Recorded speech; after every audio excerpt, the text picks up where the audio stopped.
afternoon. So, naani meron siyang akong balay.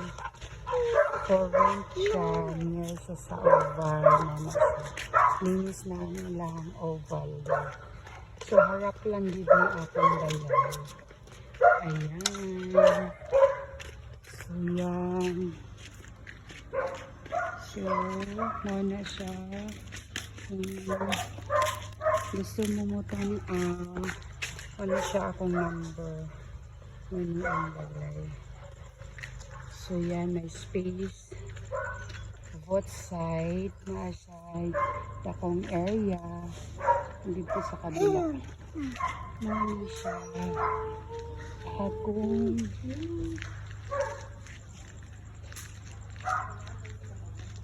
balay na parintahan. So, contact lang mo sa ako guys. House for rent. So, available na ni karon. Wala niya ang latest na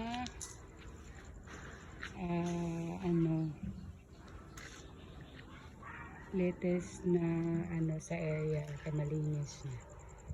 So, nag-post niyan. Dalan, dito po na side, dalan. Kung kanina na siya ang harap niya. Okay, bye!